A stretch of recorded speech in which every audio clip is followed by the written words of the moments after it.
Hello students of class 11th. This is Sutikshna Kumar Pandey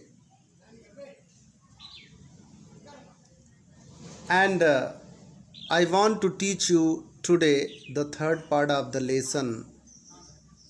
We are not afraid to die if we can all be together. Written by Gordon Cook and Ellen East.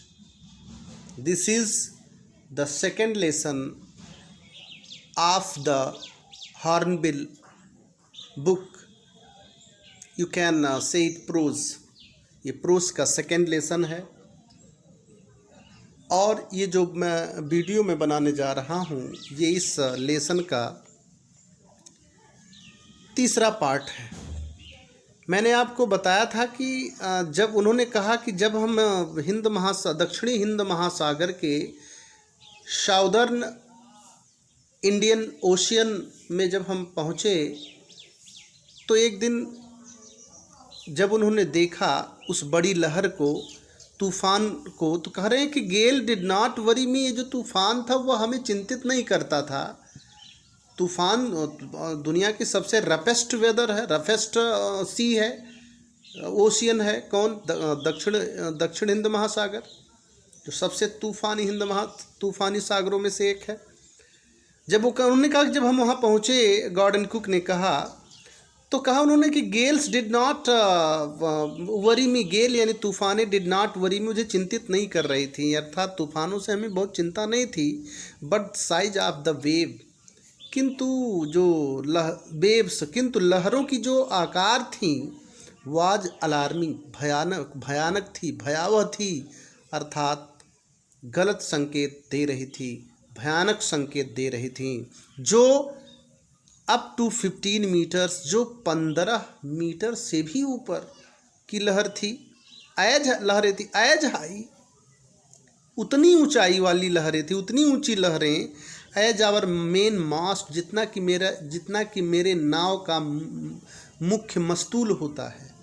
उस मुख्य मस्तूल, जिसे मुख्य मस्तूल जो नाव के बीचों बीच एक स्तंभ होता है जो ऊंचाई पर होता है, उसी से चारों तरफ नाव के चारों तरफ की जो दीवारें होती हैं नाव की, उससे वो बांधा हुआ होता है, उसे को बोलते हैं मास्ट।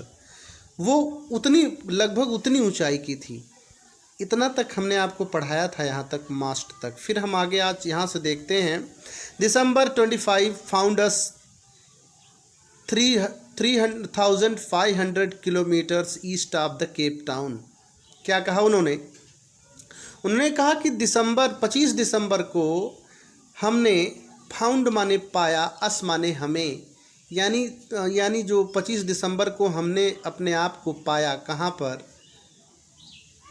केप टाउन के पूर्व 3500 किलोमीटर, यानी केप टाउन के 3500 किलोमीटर पूर्व हमने अपने आप को पाया। यानी हम 25 दिसंबर को केप टाउन से 3500 यानी 3500 किलोमीटर पूर्व में पहुंच गए थे। Despite atrocious weather, atrocious despite माने के बावजूद, एट्रोसियस माने भयानक, अत्यंत भयानक, वेदर माने मौसम, अत्यंत भयानक मौसम के बावजूद, एट्रोसियस माने बहुत खराब, डिस्पाइट माने के बावजूद, एट्रोसियस माने बहुत खराब, वेदर माने मौसम, अत्यंत खराब मौसम के बावजूद, एट्रोसियस वेदर के बावजूद, we had wonderful holiday complete with a Christmas tree. हमने, with a Christmas tree, Christmas के पेड़ के साथ, इतने खराब मौसम के बावजूद, डिस्पाइट एट्रोसियस वेदर, अत्यंत खराब मौसम के बावजूद, हमने with a Christmas tree, Christmas के वृक्ष के साथ, क्रिसमस के पेड़ के साथ, एक वंडरफुल हॉलीडे यानी एक शानदार छुट्टी को कंप्लीट किया, मनाया। हमने इतनी खराब मौसम के बावजूद हमने क्रिसमस के पेड़ के साथ क्या किया?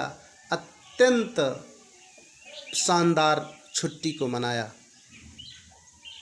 New years day new years day, चूंकि आप जानते हो 25 दिसंबर के बाद जो क्रिसमस डे होता है उस दिन उन्होंने कहा छुट्टी को बहुत अच्छे से मनाया। न्यू ईयर्स डे यानी उसके ठीक 5 दिन बाद, यानी 5-6 दिन बाद, यानी 1 तारीख 1 जनवरी को new years day, new year के दिवस पर सा माने देखा, यानी हमने न्यू ईयर के दिन पर देखा। क्या देखा? नई न्यू ईयर की जो दिवस था उस दिवस को देखा। सा माने देखा, यानी हमें दिखाई दिया। नो इम्प्रूवमेंट, कोई भी सुधार नहीं। इन द वेदर माने मौसम में, यानी न्यू ईयर के दिवस पर भी हमें कोई भी मौसम में सुधार दिखाई नहीं दिया। बट वी रीजनड, किंतु हमने तर्क किया। रीजन माने तर्क करना, किंतु हमने तर्क किया, अर्थात किंतु हमने अनुमान लगाया। दैट की, अर्थात किंतु हमारी यह दलील थी कि इट हैड टू चेंज सून, यह शीघ्र ही, सून माने शीघ्र ही, हैड टू चेंज, किंतु हमारी दलील थी कि यह शीघ्र ही बदलने वाला था, यानी जो मौसम है यह शीघ्र ही बदलने वाला था। हैड टू चेंज, किंतु हमारी रीजन थी, अर्थात यह दलील थी कि यह शीघ्र ही बदलने वाला था, यानी मौसम में परिवर्तन शीघ्र ही होने वाला था। एंड इट डिड चेंज, और यह बदला भी।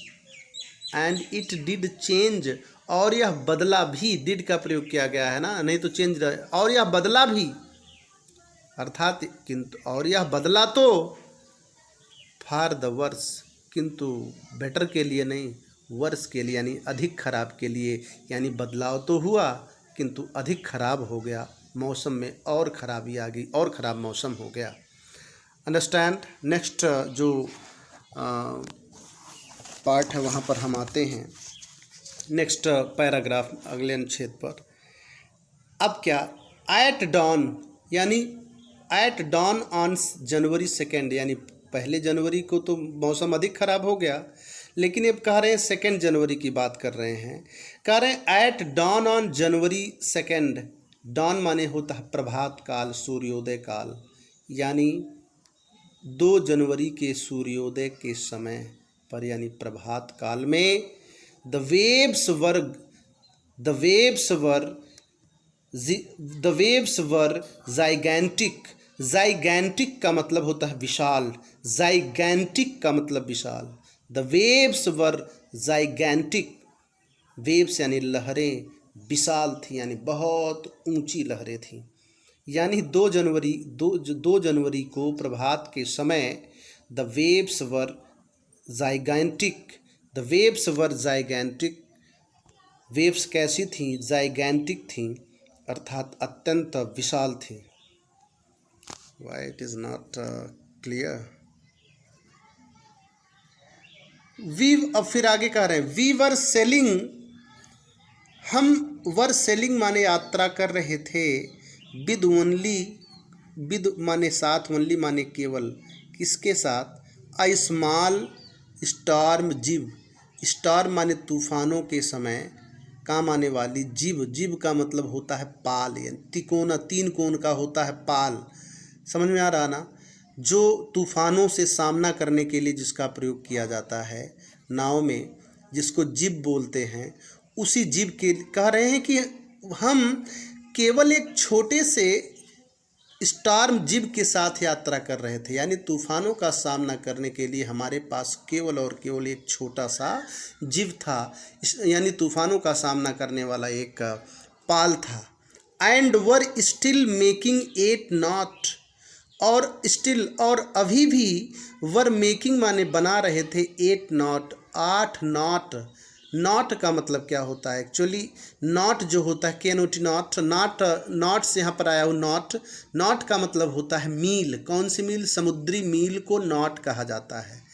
तो उन्होंने कहा और अभी भी 8 समुद्री मील के साथ यात्रा कर रहे थे, यानी 8 समुद्री मील प्रति घंटे की रफ्तार से, अर्थात की चाल से हम चल रहे थे, यानी और अभी भी हमारी चाल 8 नॉट थी, 8 मील थी, अर्थात 8 मील पर आवर थी।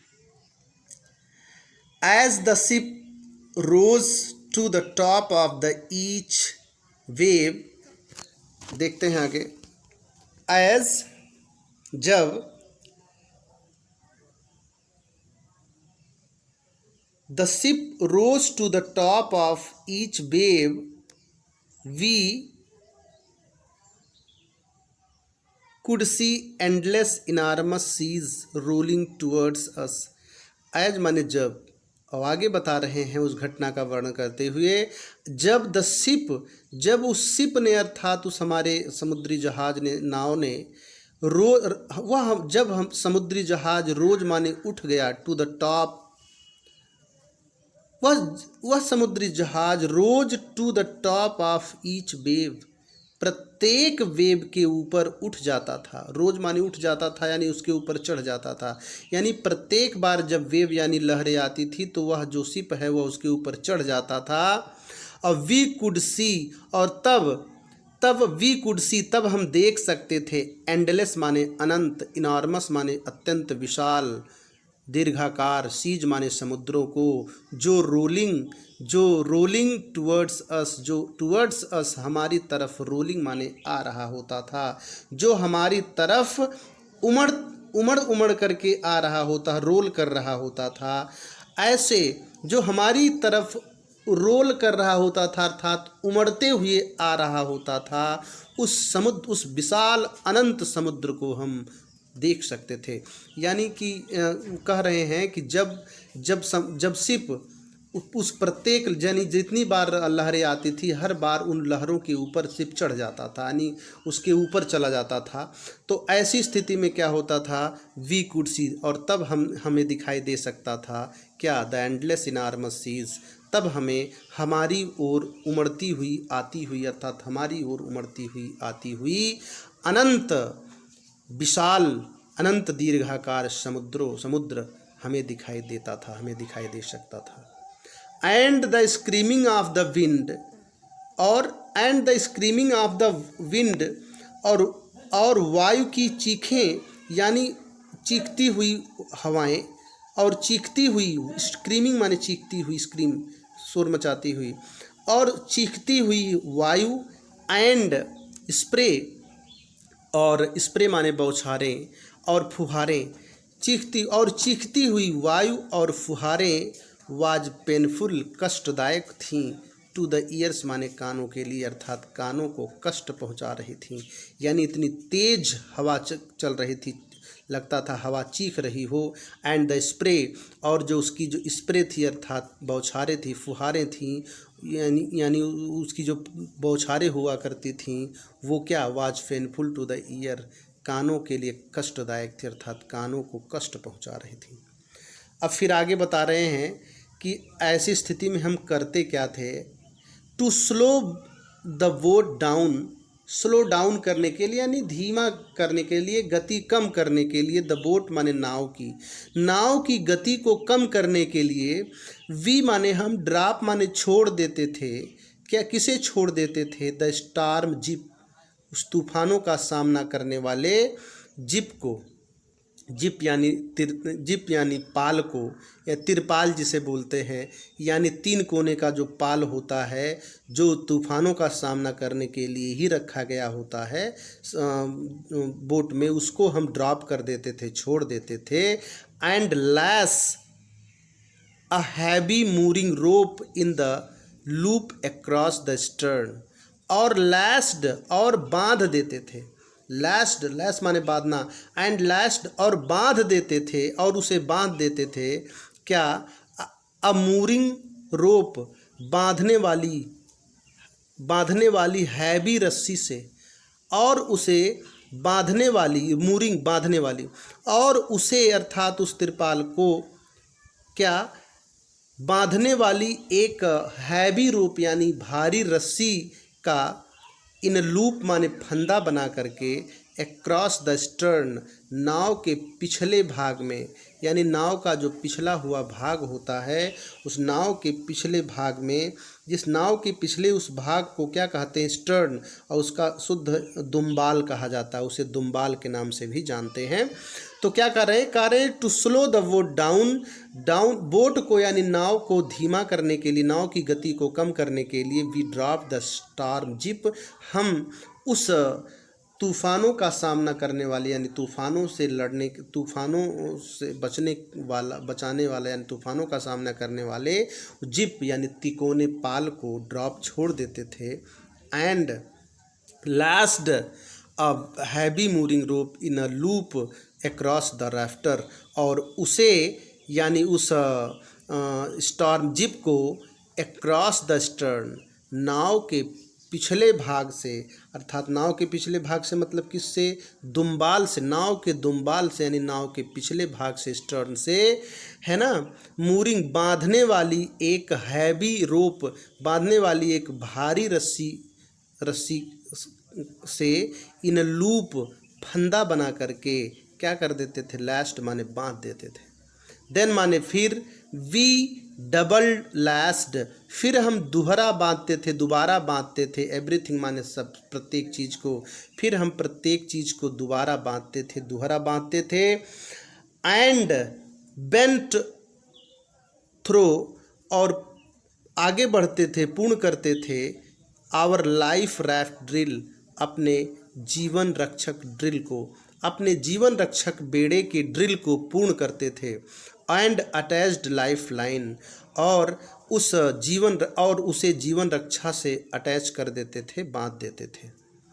Dawned oil skin, oil skin का मतलब होता है जल रोधक कपड़ा, यानी जल रोधक कपड़ा, जिसको हम क्या कहते थे, ऑयल स्किन कहते हैं, यानी जल रोधी वस्त्र।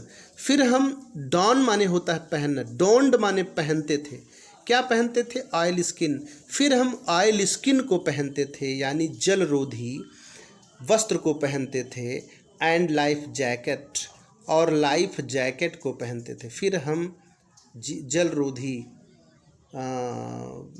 वस्त्र को और जीवन जैकेट को यानी लाइफ जैकेट को पहनते थे। एंड वेटेड, और प्रतीक्षा करते थे, किसकी प्रतीक्षा करते थे, लहरों की, यानी लहर आएगी तो हम इसी प्रकार से बचेंगे, इस प्रकार से उन्होंने कहा। फिर हम आगे बढ़ते हैं और आगे का जो पैरा है वो अगले वीडियो में हम आपको दे रहे हैं। Thank you. 17 मिनट हो चुका है इसलिए।